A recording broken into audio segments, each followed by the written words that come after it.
Okay, so here's what we did. I'm going to run through a sample of exactly what I'm describing in this article. So I would just start by clocking into my job for the day. I would select my crew, whoever was working that day, and I would just enter my time. And I'm just going to go way back to like something stupid as 3 a.m. because it's 9 a.m. in the morning. It's not 4 in the afternoon right now. So I'm kind of simulating it. So stick with me on this.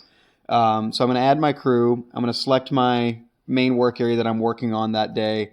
And then I clock in. And once I've clocked in, then I'm like just going to go work all day. And I'm not going to really look at this or mess with this timesheet until I get back to the shop, or I'm running back to the shop in the truck at the end of the day.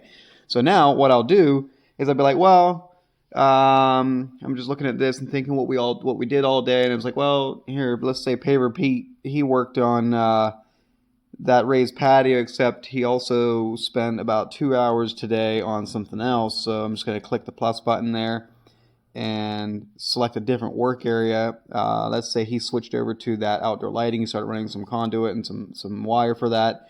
So he worked all day on the original work area except for about 2 hours of the day. So I'm just going to backdate about 2 hours, and I'm just going to put the current time in and save. Now I'm going to backdate this and edit it to the 7:38. Cool.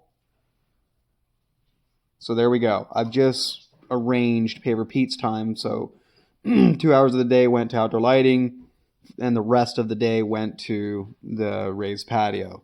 And now Kyle and Seth, they were working on the raised patio as well, but about an hour into the day, they switched over to start working on something else. So I'm going to select those two, hit plus, and let's say they start working on the water feature, and they started working after about an hour. They started working on that, and I'm just going to go build the timesheet for that. And the only thing I need to do yet is select these two timesheets because we got overlapping. See, it goes from 3:30 to 9:30, and then this one goes from 4:30 to 9:30. So I just got to make this fix this to it's 4. Not the start is fine. The 4:38. So now they don't overlap.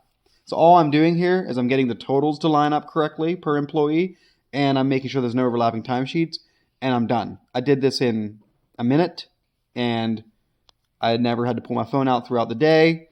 My hours per work area are correct for each employee, and I got what I need, and I can finish clocking out, and everything's accurate. Like, my start time for the day is right, my end time for the day is right, my total hours spent per work area is right.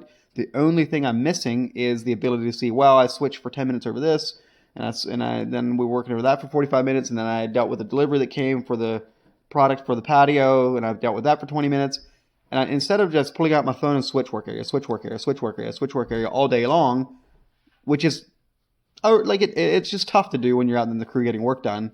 I just wait till I'm in the truck on the way home, and I just kind of fiddle with it to make sure that the totals per work area line up. Bingo. That's all I need to know.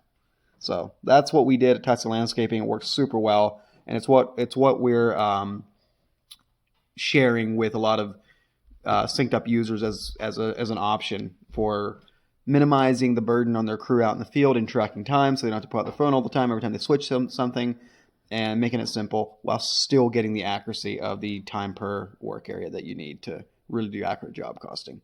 Let me know what your feedback is, what you think of this idea in the comments below. Thanks.